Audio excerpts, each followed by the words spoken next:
Today on Geek Dad Live, we're going to talk about Ghostbusters Reunited, Star Wars Squadron, Bill and Ted, and so much more.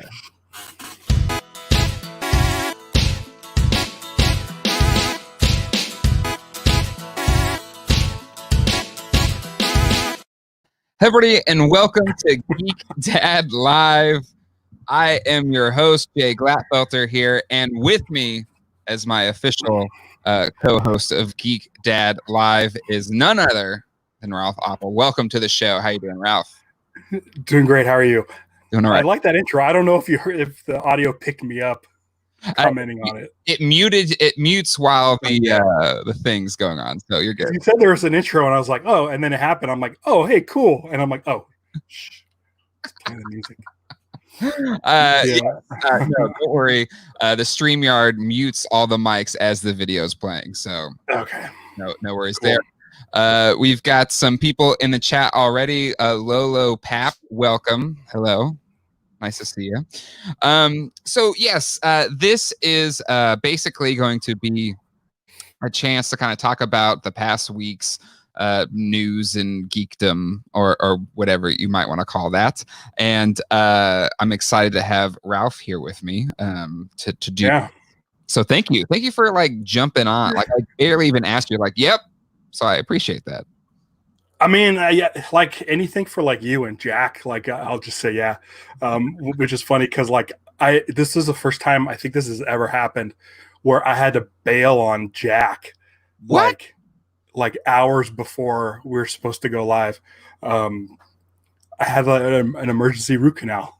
Oh, that's right. Yes. So it was like, oh, okay. Well, I mean, if it's going to be like, if my leg fell off, I could still podcast with my mouth. But when I've got to go get my mouth drilled and stuff like that, that's a different story. So I'm glad I could make it. I'll always say yes to you guys. Always.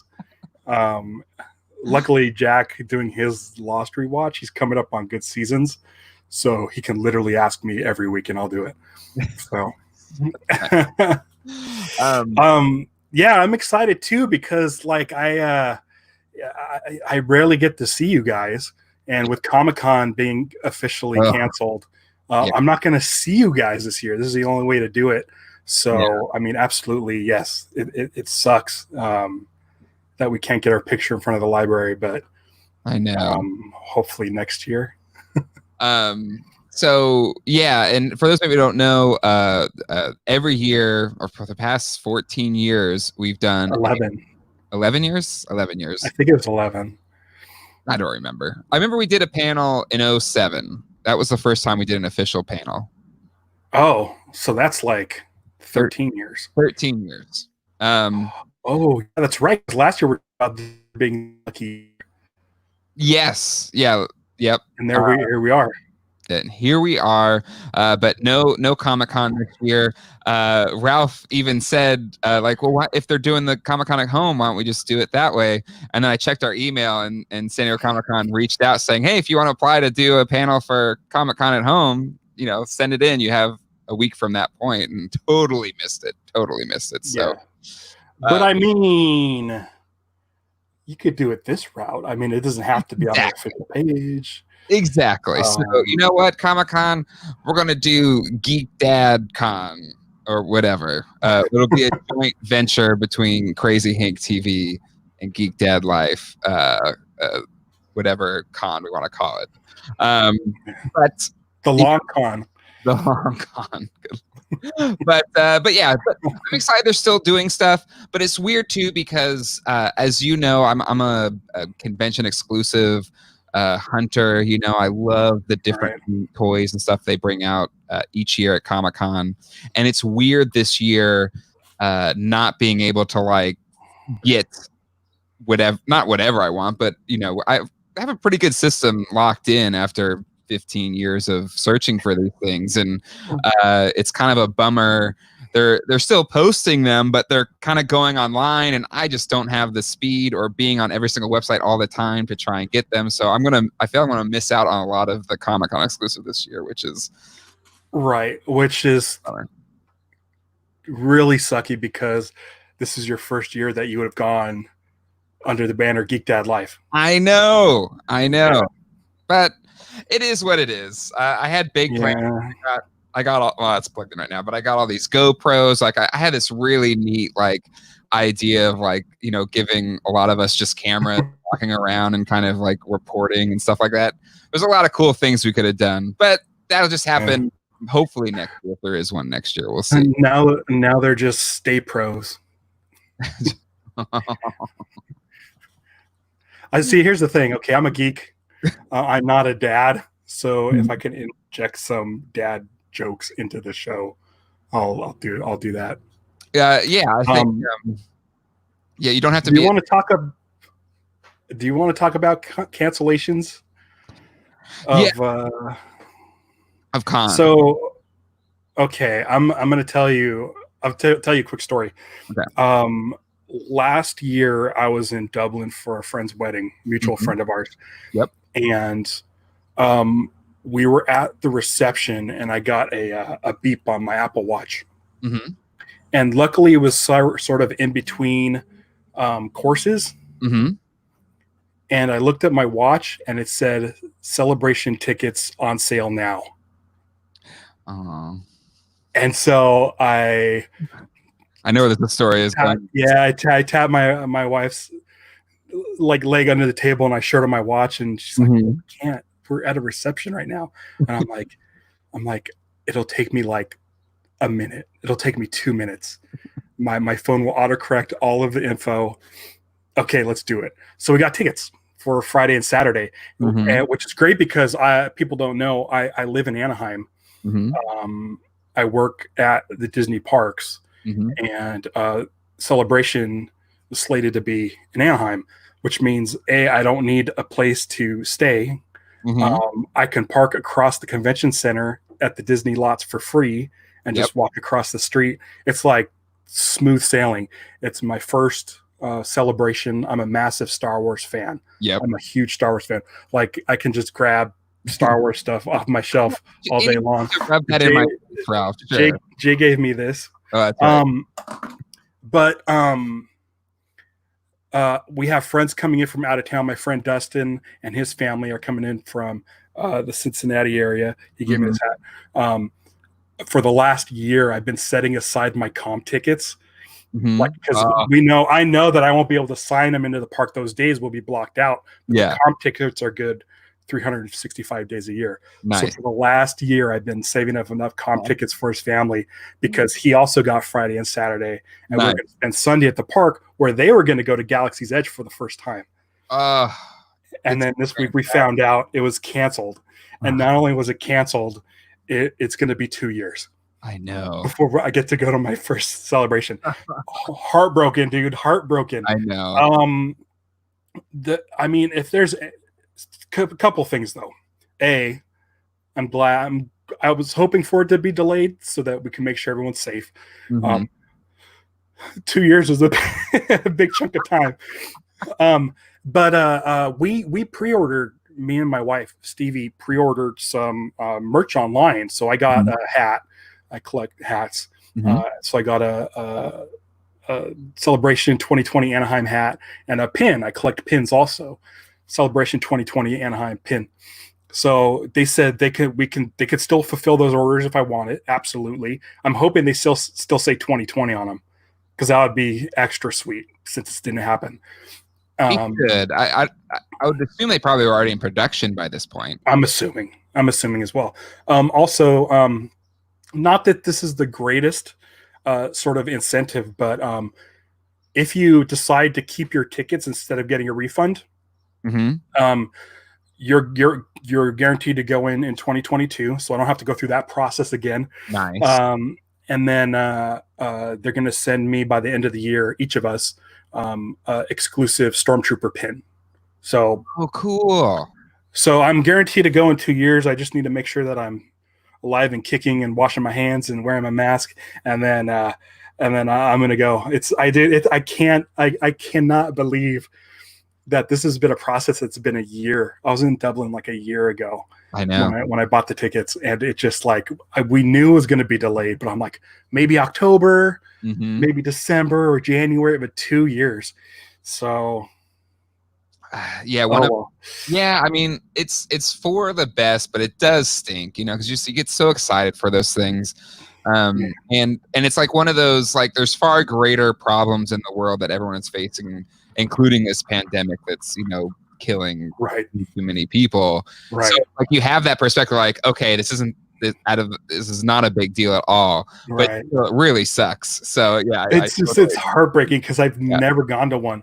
I didn't really. I'm a pretty diehard Star Wars fan. Mhm. I kind of got burnt out on conventions. I started going to San Diego in 2005, and I just will now do a day trip just to go for the Lost podcast panel. Yep. But so it's been a while since it's been in Anaheim, and I'm like, the next time it comes to Anaheim, I'm going. Yeah. And so so I was finally ready to do it because Star Wars is to me probably what Ghostbusters is to you. Like, like it's like the number one thing. I know all the like the intricacies, I love Ghostbusters. I like Ghostbusters when I was a kid. There's some pictures of me at Knott's Berry Farm wearing my black Ghostbusters sleeveless t-shirt. Nice. Just the perfect shirt, like no words, no nothing, just a black t-shirt with the no ghost symbol on it. Just like OG. It's an OG right there. But I don't know much about them. Every once in a while, I'll just start hitting you up with questions about Ghostbusters, and it's of them. It's just not. By the time Ghostbusters came around in '84, I was 5 or 6. I'm not good at math.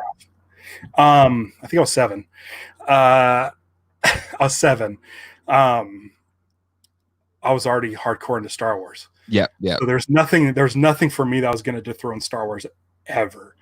So yeah, it's I've always liked Ghostbusters. I love watching the movies. We've talked about it. Did we talk about Ghostbusters score on the first episode? The first Dead Live, we talked about the score.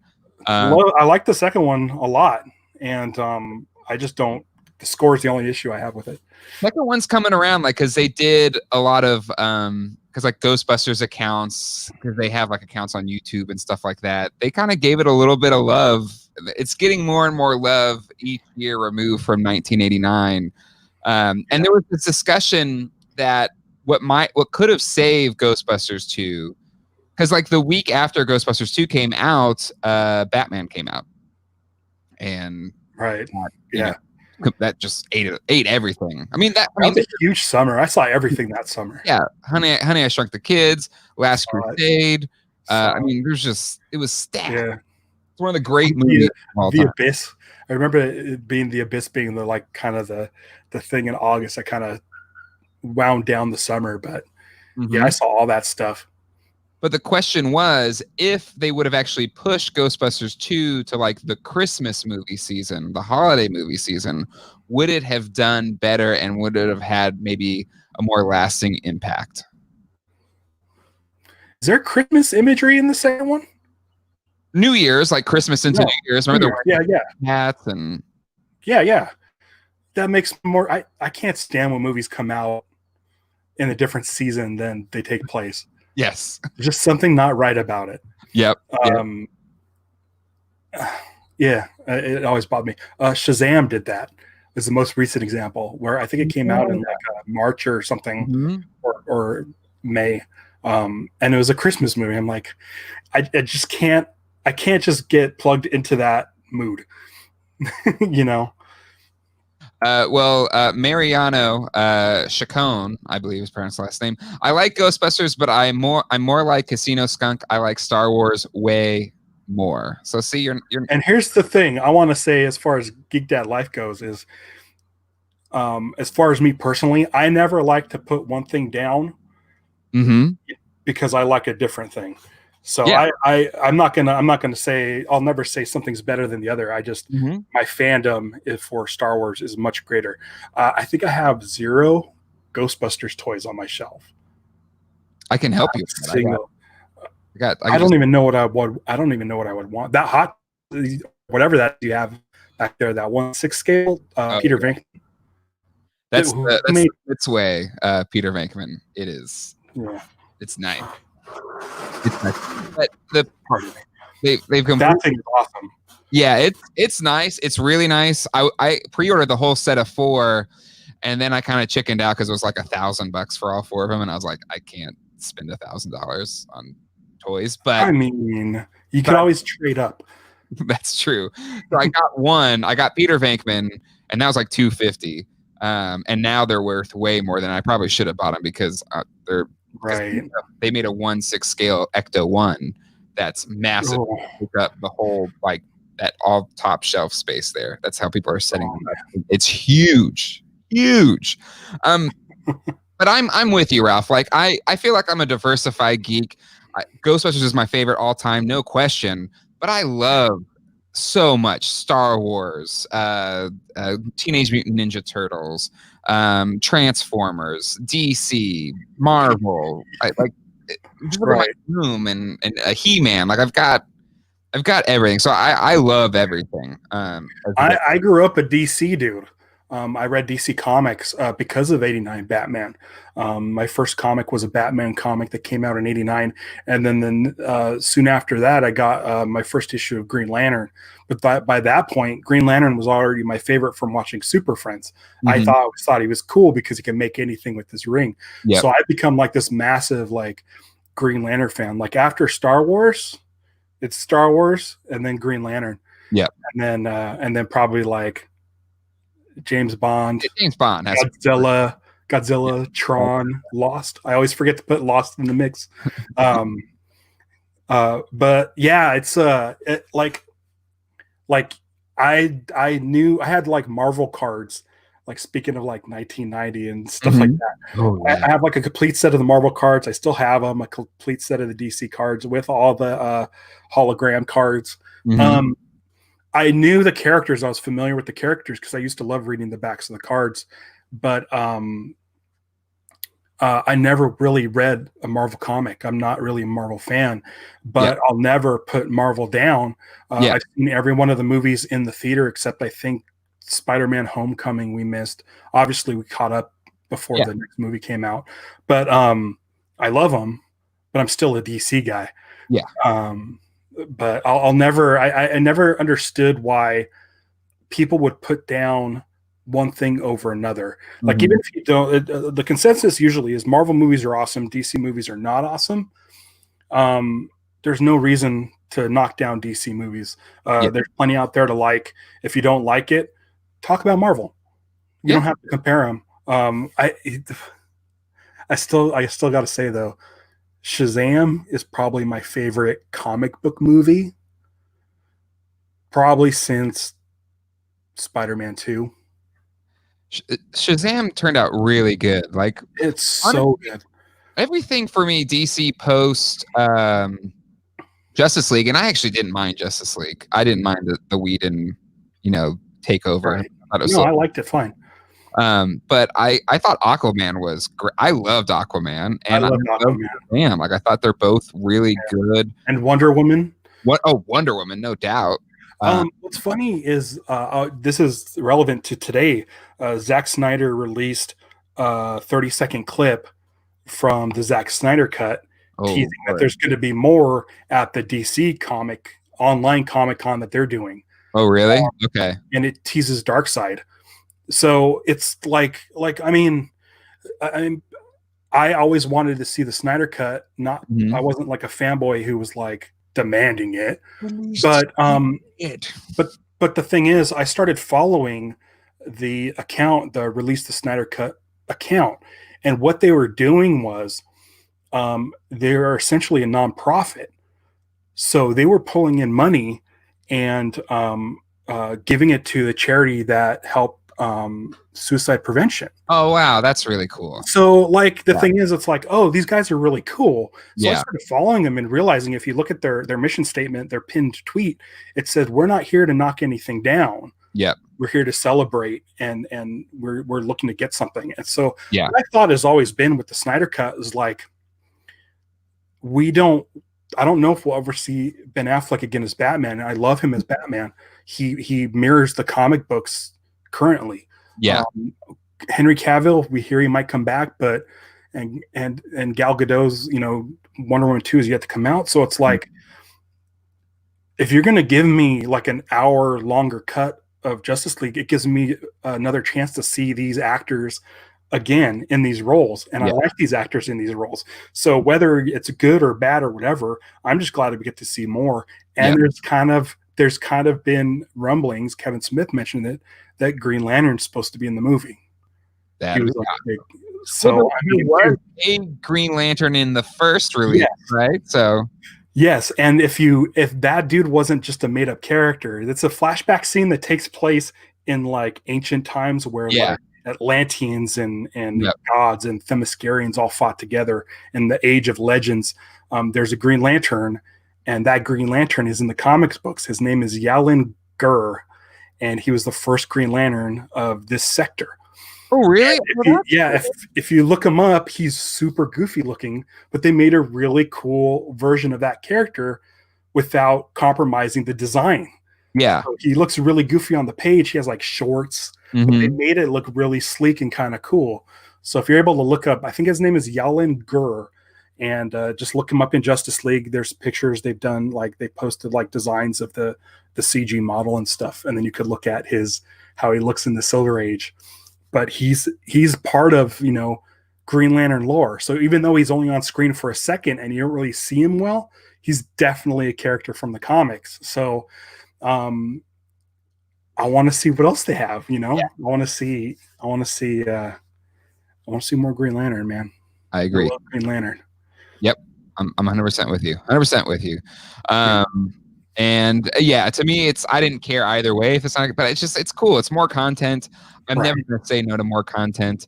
And I'm not of the mind that one thing negates the other. It's just give me more nerd stuff. Give me more geek stuff. I don't care. I'm gonna eat it all. This is not.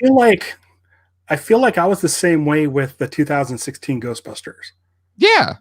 Like I had a fun time watching it. It doesn't take away from the originals. It doesn't do anything to the originals. In fact, it kind of leaves the originals left alone. Yeah. And it's fine. Yep. It's fine. It's. Well, speaking of Ghostbusters, did you happen to catch the Ghostbusters Afterlife? Or not Ghostbusters Afterlife, Ghostbusters Reunited. I did not. I've been working on so many projects. Oh, look how happy they look. It was really cool. I thought they did a pretty good job. It was a little short. It was a little Bill Murray. Huh? He got Bill Murray. Oh yeah, Bill Murray was there. Oh, I might have to watch it. It's pretty good. Like, I don't know if you've been watching any of these kind of the Josh Gad Reunited, but they've been doing a lot of just kind of Zoom conference chat things. And it was fun. I thought it was, like I said, neat. It didn't really have anything new or revelatory from my perspective. I've watched countless, reunions and DVD commentaries and all these things. But still, it was neat. It was neat to see. Go ahead. Any word on like any sort of future endeavors? Did they talk about Afterlife at all, or? Yes, and I did want to give Lolo Pap some time here because he did say this, I think, as we started out the episode. But have you heard the news? Jason Reitman teases the Ghostbusters Afterlife sequel. You got to be careful with those. Every time you announce a sequel before the first one comes out, things get dicey. Happened with Green Lantern. We still haven't heard from it in years. So it's almost like calling the shot before. Yeah, it's rough. I mean, great. More Ghostbusters, the better. Yeah. Because they talked about sequels to the 2016 Ghostbusters. And the movie actually made money, but I think they just spent so much money on the movie that it didn't cost, even though it made like over $350 million or something like that. Right. Which is crazy. Yeah. But, Marin has another question here. Are you all interested in the Hasbro Pulse Unicron? I don't know. Have you seen this crazy Unicron that Hasbro Pulse has made? No. Are you familiar with Unicron, at least from the old school Yes. Transformers cartoon? That's Orson Welles? Yes, Orson Welles played that character. And in the movie. What's that? His last performance. That was his last performance. It is. A great bit of trivia, if you ever needed that trivia. I've only seen that movie once. I saw it last year at Comic-Con, and I even took a picture of it. But let me see here. Let me see if I can share my screen real quick so everyone Is there something next to it that shows the scale? I'm assuming this is going to be nuts. Oh, it's not going to let me. I'll have to anyway, sorry, I don't have it. But you can Google it. It's massive. Yeah. It's probably like from my waist to probably my head. Like that's how big it is. It's gigantic. It's like the size of your torso, your upper body. Yeah, and it transforms. And it transforms into the planet and into the oh man. Yeah, it's crazy. It's absolutely crazy. So they got it just that's probably something they were never able to accomplish. And now with the aid of computers, you can engineer something like that to make it work. Correct. Yeah. It's how do they have a price point on it?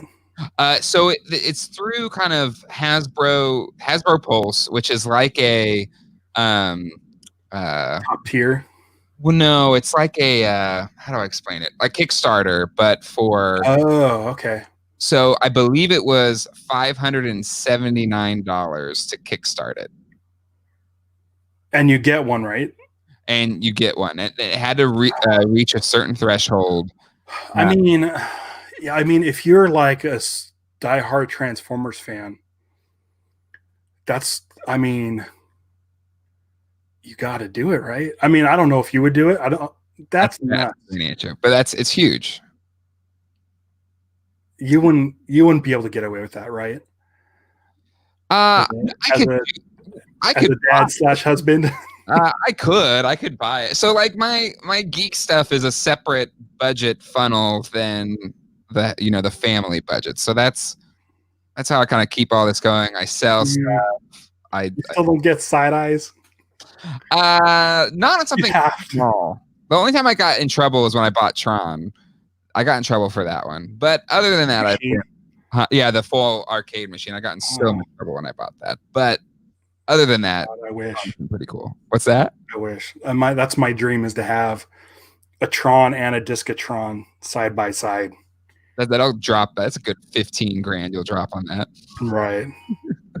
But I got a great deal on it, but I still didn't ask Colleen about it, and I got in so much trouble for not asking. It was in good shape. Like everything was because it's a beautiful cabinet.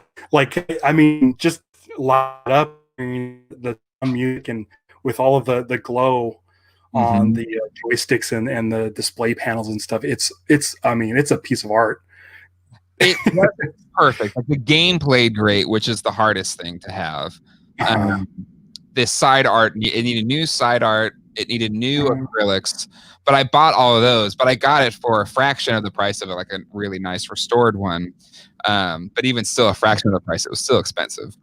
But I think it's like $1,400 or something like that. So I got in a lot of trouble. But, yeah, apparently she found out when she saw it on the credit card statement. Oh yeah. Oh, Colleen's here. She's in the chat. Anyway. Listen, I know Stevie would kill me if I came home with one, but as far as holy grails go, like a Tron cabinet for me would be the thing. I'm good at it. I'm good at the game. It's my favorite arcade game of all time. What's your highest score on Tron? I have no idea. It's been so long since I played. We used to have a over in Fullerton about 15 years ago, 20 years ago. There was an arcade called the Reagan Years, which was cool because their logo was Ronald Reagan playing the stand-up Star Wars. Oh, arcade. That's awesome. But we would go in 3 times a week, and I'd go play Tron once, get the top score, put in RDA, take off, play some Discatron, which I wasn't good at. I'd like to get Discatron just to get good at it. Yep. But it's, I mean, just the lights. Oh my gosh. Like we went when I saw Tron Legacy in the theater, we went to what they call Tron Night. We followed the ARG, and we ended up seeing like a sneak peek of stuff, and it was IMAX 3D. And seeing the Tron cabinet center frame on an IMAX screen, like in pristine condition, I was just like, this is the most amazing thing I've ever seen. Like, I love that Tron cabinet. I've made a couple of Apple Watch faces that have like the light cycle grid and the spiders. I haven't done tanks because I don't know where to stick the watch part, but Tron's my dude.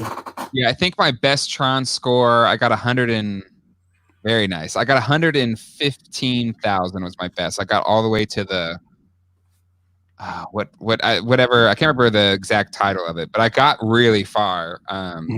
I didn't break 100,000 the first time I owned one. I think I got up to like 96,000. I sold that one for a tidy profit, Colleen. I sold it for a tidy profit.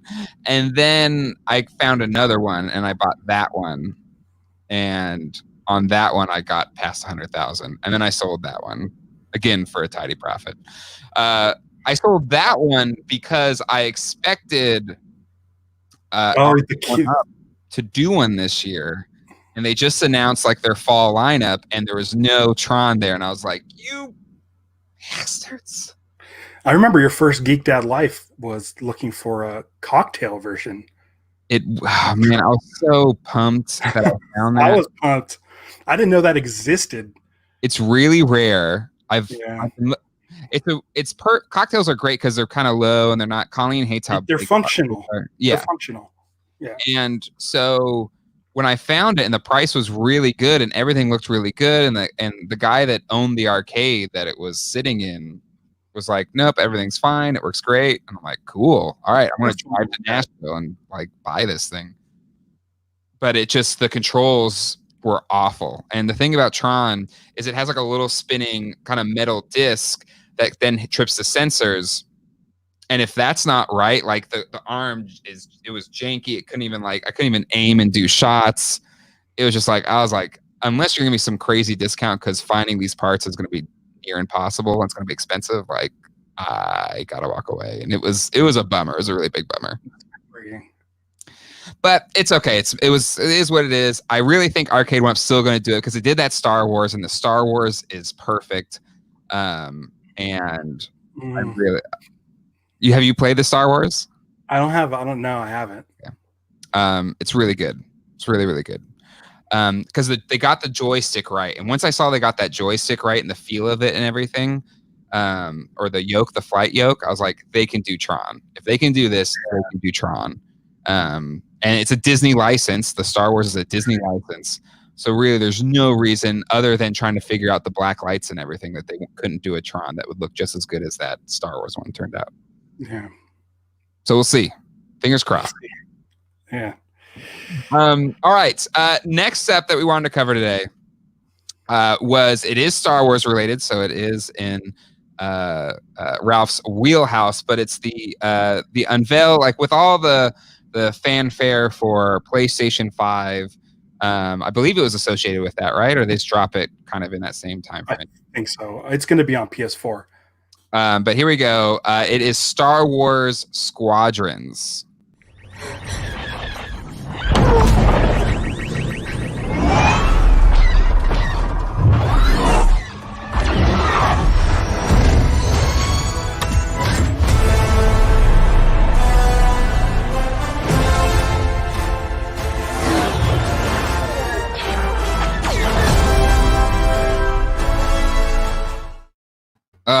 When the Star Destroyer came out of the clouds, it was very Star Trek JJ.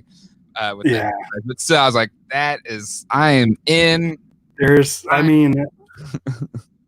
In the 90s, there was a computer-based simulator called X-Wing, and I loved playing X-Wing. X-Wing's one of the greatest games ever made. You used to go on real missions and stuff. You could fly X-Wings, B-Wings, A-Wings, Y-Wings, and I think there was another one.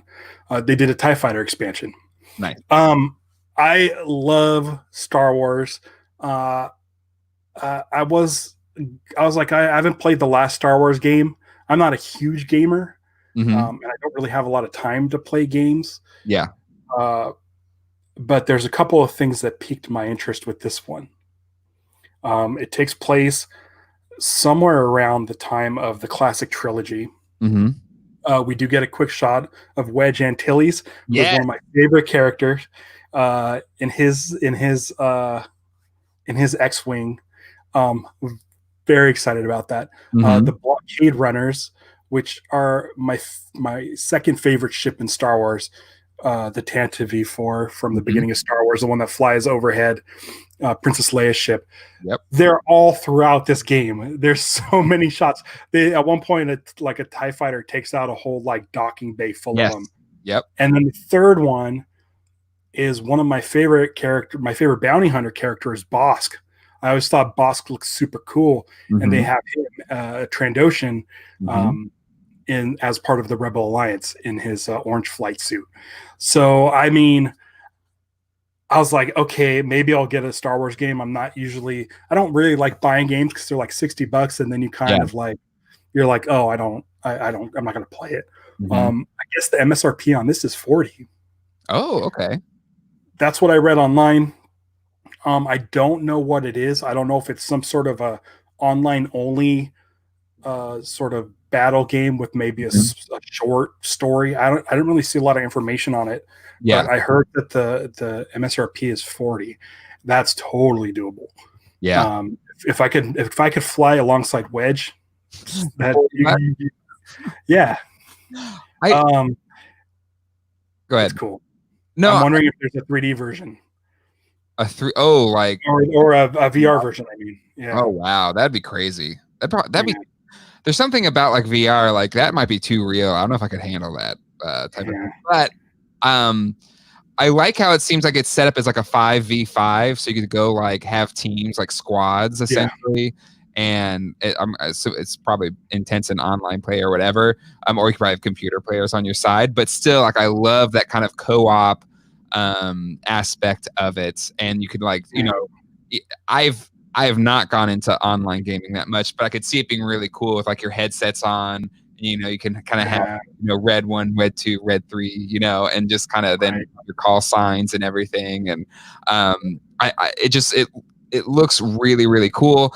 I know Mariano said it looks good, but I'm not a fan of EA. EA has gotten a lot of flack for how they have handled a lot of the Star Wars games with like basically having to pay for every single upgrade or something like that. Yeah.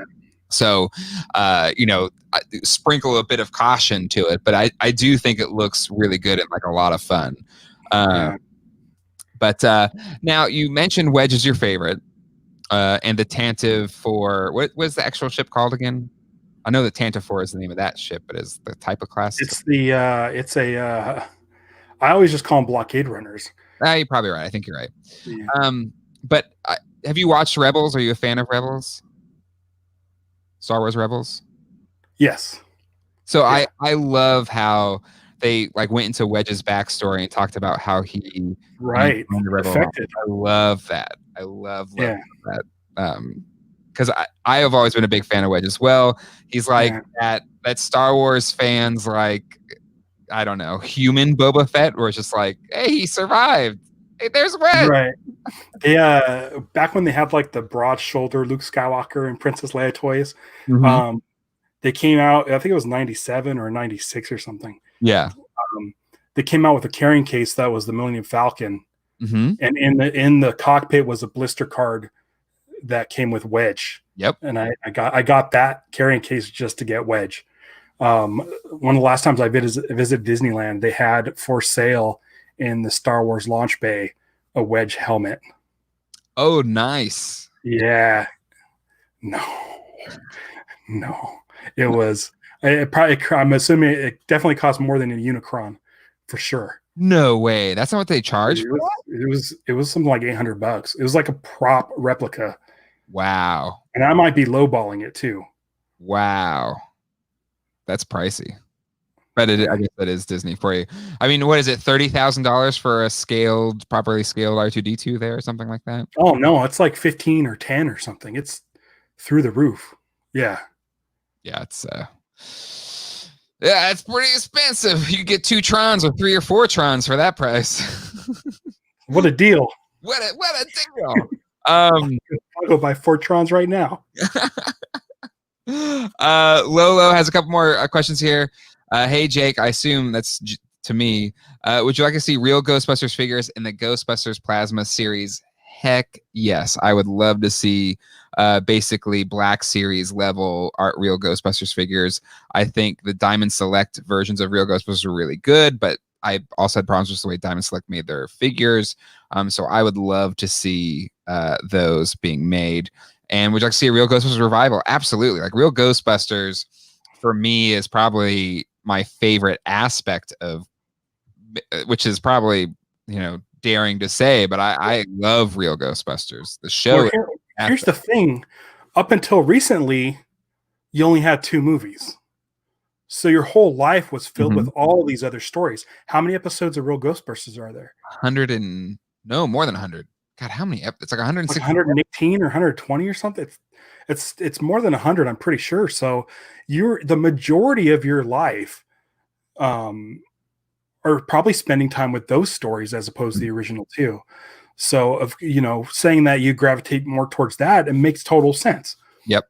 Because I think it just expanded the universe so much. Like much probably the same way the 90s books for Star Wars like really expanded the universe and everything there. Like it was so fun to just kind of get to live in it, where the movie kind of was a snapshot of a moment, but the real Ghostbusters kind of live in that world. You could come up with crazy scenarios and different. You could tell different types of stories. Yeah, you could tell comedies, horror. You can do you could do serious storylines. That's kind of what I like. I've been rewatching Clone Wars. I need to finish. I'm caught up to the last season.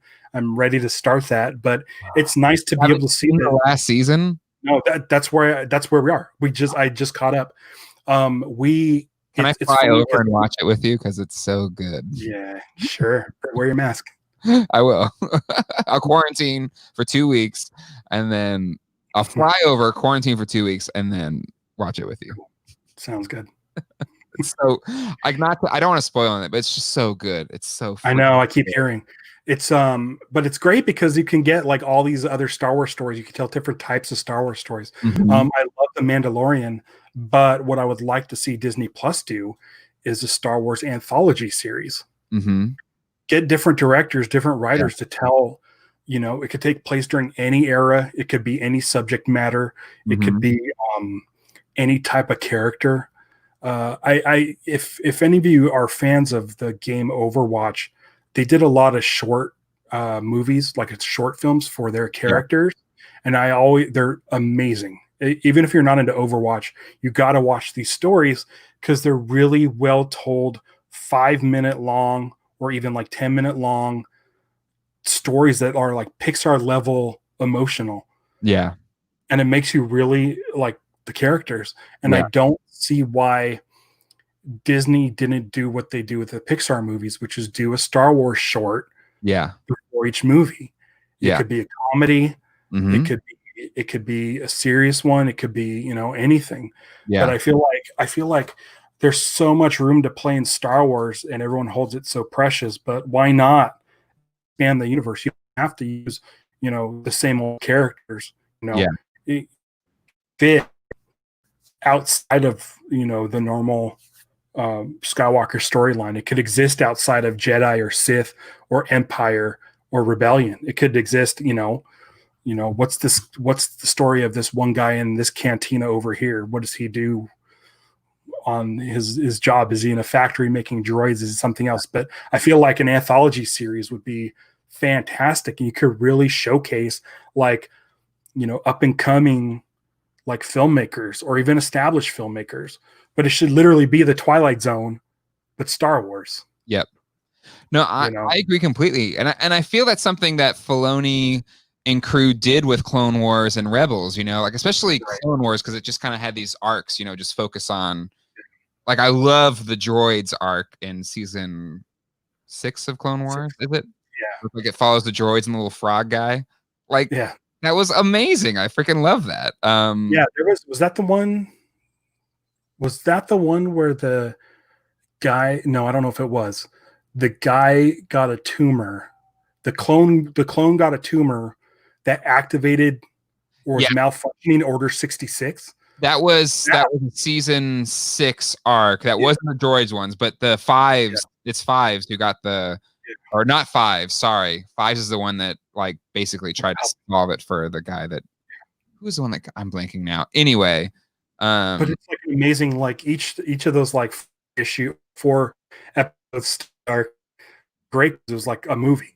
Yeah, exactly. And so like I would love to see a series. And if you've been watching the behind the scenes of Mandalorian, how they've created this volume, you can shoot anything on there. Yeah. So if it takes place on Endor, boom, there's Endor. If it takes place on Tatooine, boom, you're on Tatooine. Yep. Like I feel like it would be really interesting to just have. I just want more Star Wars. Yeah. And I don't know what we have in the future, and I don't know if I'm gonna have to wait 2 years to find out.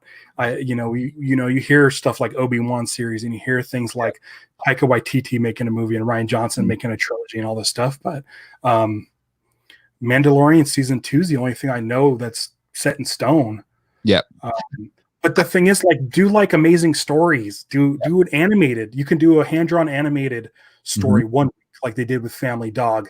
You can do like do what does a stop motion Star Wars short film look like? Yep. That's all. I agree. No, and I think they are. Like, I really, not that I know anything. I've just kind of seen what Variety news rumors are, but it seems like they are going to really expand and flesh out the Disney Plus offerings, where Mandalorian is just the beginning, and maybe we'll start introducing some new characters in season 2 of Mandalorian that'll then expand to more stories, or even maybe going beyond what the end of Rebels was, and what happened to Ezra, what happened to Admiral Thrawn. Like, there's just so much they could explore, and I think that's what I love that Clone Wars and Rebels proved. And it's something we always knew, especially from the 90s kind of books that expanded the universe. But there's just so much there's so much in the world of Star Wars that you could dig into that's amazing. And my favorite Clone Wars and Rebel stuff was the things that just kind of went into this like the Mortis storyline with the father, daughter, and brother. Like, that stuff is just so freaking cool. Can you imagine each episode starting up with a Rod Serling-esque protocol droid saying a long time ago in a galaxy far, far away, and that'd be awesome. Do like the Rod Serling thing. Yeah. Picture us, picture a galaxy far, far away. That'd be awesome. This Mariano, the last Clone Wars stories arc is pretty much a live action movie quality. It was so good. 100% agreed. Like, I put it up there with the best of the best of the best of Star Wars. Lolo says, have you seen Justice League versus the Fatal 5 movie, and would you like to see it tie into the movie? Not yet. I haven't seen it. I've caught a lot of those DC animated features, but I always seem to get stuck behind because I want them to come out on DC Universe, so I'll miss out on. I've missed out on the last couple. I'm really interested in seeing Red Sun. I heard good things about Red Sun. And a lot of those are dropping on HBO Max now, or at least because my HBO Now converted into HBO Max, and I saw a lot of those there. So I'm going to try and catch up on some of those as well. Right. All right, we're coming up on kind of the last 10 minutes here. I did want to cover one more thing that we talked about talking about. Very excited. And that is the new Bill and Ted movie. We were supposed to unite the world and save reality as we know it. Bill, we've spent our whole life trying to write the song that will reunite the world. Why can't we just go to the future when we have written it? Whoa! Take it from ourselves! But isn't that stealing? How is that stealing if we're stealing it from ourselves, dude?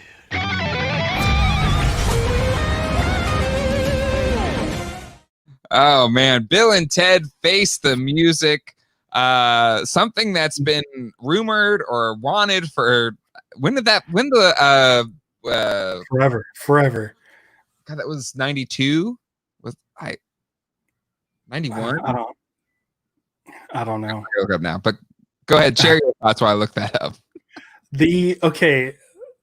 first off, it's weird seeing. I'm so used to Keanu with the beard now, the Yes. John Wick style, that I'm like, oh, he looks different. He looks old now, but it's just his beard. So now I'm afraid to shave. He listen, man. I saw Bill and Ted's Excellent Adventure in the theater in 1989. I think it was also 89. So I keep wanting to say 87, and I'm like, no, it's 88. But no, I think it came out.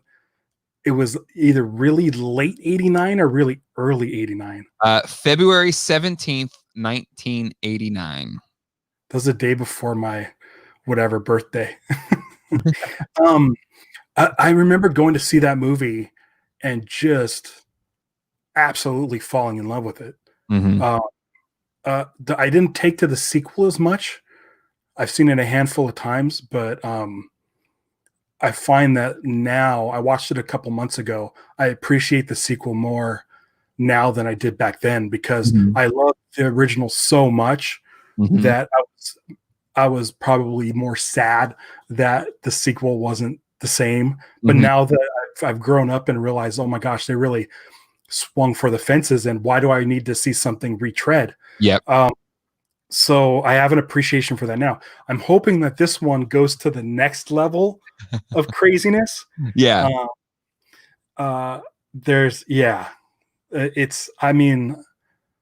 Listen, it's, I don't know if movies sequels 30 years later necessarily work all the time.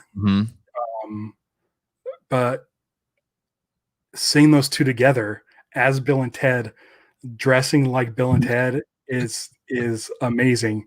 And what's kind of weird is you're like, oh, they're old now and they're still kind of dressed that way, and they're still kind of dumb idiots. I think that's kind of what the movie's going to be about. Yeah.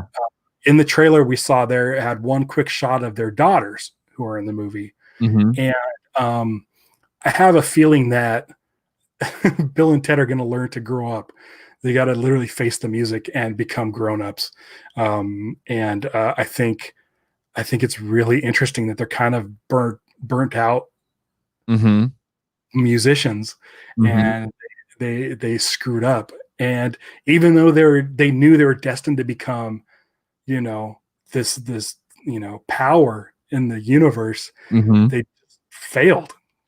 They, somewhere along the way, we're going to learn somewhere in the last 30 years, they lost their focus and what happened. We saw the tunnels, the time tunnels, fibers of time. And so we know they're going to be possibly revisiting past selves as well. Who knows? But I mean, you can't complain. I mean, it's the same writers that wrote the other two, and it's Keanu and Alex Winter and William Sadler, I believe, is playing Death again. Like, they're going for it. They're getting the band back together, and I can't wait. It could be completely awful, but I'm going to be smiling from ear to ear the whole movie. Well, I think there is something to be said about just, I don't know, it's just kind of cool how, like, even when they first announced, I was like, that's so cool, because I just didn't expect that to ever happen. It wasn't like a property like a Star Wars or whatever, like that, it's going to be brought back. It's just a matter of when it's going to be brought back. And Bill and Ted is something that's kind of out of nowhere. It just kind of came out. And I think that's what kind of makes it cool. And the fact that the creative people behind the first two and the actors from the first two, I think it has a really good shot. Mariano says, Bill and 3 Ted also looks good. I'm getting good vibes from the trailer. Not a lot in the trailer, but I agree. It kind of had... It felt like Bill and Ted. Yes. Yeah. Yeah. Just had that feeling.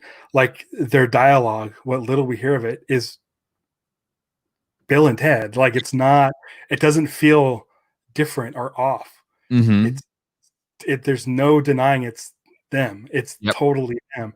So, like, they nailed that. If you can nail Bill and Ted after 30 years, you're good. Yep. That's all you need. You need to see what these two guys are like in these different situations. Yeah. That's all you need. That's what the first one was about, is like, hey, what if we put these two dummies in a time machine? Hey, what if we have these two dummies defeat or go up against head to head with death? It's like these like they are the last people on Earth that should be in these adventures, but yep. what we have. And so it's going to be a lot of fun seeing what they have in store for Bill and Ted, like versus old age. I mean, listen, I don't care. I don't care. I don't think you can ruin the franchise. Like you said, the franchise isn't something that, I mean, there's got to be people out there where Bill and Ted's their Ghostbusters Star Wars, but I see you in my childhood. Like, this is celebrating those two characters, and why not? Yeah, exactly. And it's cool. Like Keanu, something in the past 5-10 years, whatever it is, has just had this, or everyone has just come to a realization how awesome Keanu Reeves is. Like, just one, he just gives so much of his money to charity, like really helps people and doesn't like talk about it. And, you know, hear stories just how kind he is to everybody on the set and everything like that when he does movies, and he's had some like cameo appearances, like Always Be My Maybe. I think his cameo in Always Be My Maybe was the one with all the animated gifs. Yeah, it is without a doubt. I would argue save for Bill Murray's cameo in Zombieland, but the cameo in Always Be My Maybe for Keanu Reeves is so freaking funny. Like, there's just, I think about the scenes that he's in, and I'll just crack up laughing because that's how funny it is. Plus, John Wick is amazing, and so like it's really cool. Like, with that resurgence, he's like, yeah, I'm in for Bill and Ted. Let's do it. Where maybe some more snooty actors would maybe poo-poo at the idea. Well, I've been hearing this for years, that I guess him and Alex Winters, like, there's not a week go by where they don't call each other up on the phone. Like, they're still friends after all these years. That's awesome. Yeah. So for them to just be like a couple of friends, like, you know, putting on the old costumes and playing, you know, Bill and Ted. I mean, it's glad they're not being dragged out by a studio. And I don't think this was kickstarted, but there was definitely some sort of grassroots campaign to get the movie going. And I feel like with them working so hard to make this movie happen, they're putting in their all. It's not just a paycheck. It's not just, you know, they're trying to cash in on a name. Like, they're doing it right. And I can't wait to see what they came up with. I have a feeling it could be a lot of fun. Yeah, they really can. I agree. I think, I'm excited. Did they bring back Orion Pictures? I thought they went out of business. They did. Like, they did bring it back. MGM? I don't know. I don't know if someone bought it. I don't know if they're just able to use it. But it's awesome to see that logo. Like, when was the last time you saw that logo? I think they just put it on there. That's so cool, because they went out of business, like Masters of the Universe. Like, I thought there was a sequence of movies that basically bankrupted Orion. It like went out of business. Right. But still, like, seeing it is great. That was really cool. All right. As we close the show, let's do any questions that are lingering here. Would you like to see a Ghostbusters containment unit play set to fit all the big and small ghost figures? Absolutely. There's some really cool third-party, like 3D printing stuff that some toy makers are making. They're doing a really good job. I think Flynn's Garage is one that's done one, as well as Bamco Toys. But yeah, I would love to see something more official done there. And then, would you like to see Naomi Scott in a Ghostbusters movie? Remind me, Naomi Scott. Why do I know that name? I don't know. Oh, she plays Jasmine in the new Aladdin remake. She seems awesome. Sure, why not? Well, that's fine. I think Jay would want to see anyone in any Ghostbusters, anything. Yeah, I don't care. Like, I think there was a question further back around Extreme Ghostbusters characters. So like the original Real Ghostbusters was 140 episodes, Extreme Ghostbusters was 40 episodes, and it was in the same universe and it was a continuation of the story. So 180 episodes of story. And yeah, I would oh, here we go. Which Extreme Ghostbuster characters would you return in a Real Ghostbusters Survival Ghostbusters? I would love any of them. Kylie, Eduardo, Roland, and Garrett. All of them. I think they're awesome characters, and would love to see them in the show. I think it's in response to Bill and Ted, but you never know if the new movie goes well enough. Give Ghostbusters a big enough push, as Mark Hamill say, it is possible. Oh, I think this is in regards to another question. I missed that. Tree Shaker says, "I'm digging the new Ghostbusters Hasbro stuff. Can't decide if I want Plasma series after these new retro figures. I've reviewed them. You can check them on the channel. They are awesome. They look way better in hand. I tried with my video shots and everything to really capture it, but with a lot of the face scan technology, same for what they've done with Black Series and Marvel Legends, it comes across so well in hand that it's so worth it. You can see some of my Black Series figures behind me, right? Oh wait, where's my finger? There it is. Right there. I got Darth Maul, I got a Rey, I got a Padme, I got a Mace Windu, I've got Mandalorian. Oh, I've got the itty bitty baby Yoda, aka the child. But anyway, everything Hasbro's doing right now with the Ghostbusters line is amazing, and I have loved covering every single toy I can get my hands on. All right, anything else, Ralph, before we close out this week's episode? Nothing. I'm excited to see what's coming up in the geek world. Yes, and so are you good Thursday nights at 9 o'clock, Ralph? We'll keep this going. As of right now, yeah. Until then, that is it for this episode of Geek Dad Live. If you like what we do here on the channel, hit like, hit subscribe, and click on that bell icon to be notified when the latest episode of Geek Dad Live drops. We will be doing these live shows every Thursday at 9 o'clock. Ralph is our resident co-host, but he has a life, so maybe sometimes he won't be able to do this. So we'll have somebody else fill in when he can't. But still, we will be here next Thursday to talk about whatever happened from a week from today in the world of geekdom. Have more videos planned on the channel. I got the retro Hasbro Ghostbusters figures without the Who You Gonna Call on the top. So I'm going to compare the two, see where the difference is between the Wave 1 and Wave 2 releases of those figures. I found the Super Soaker XP30. Got to do a quick video on that one. And I also have some fun videos coming up just related to some collecting hunts that I've been on.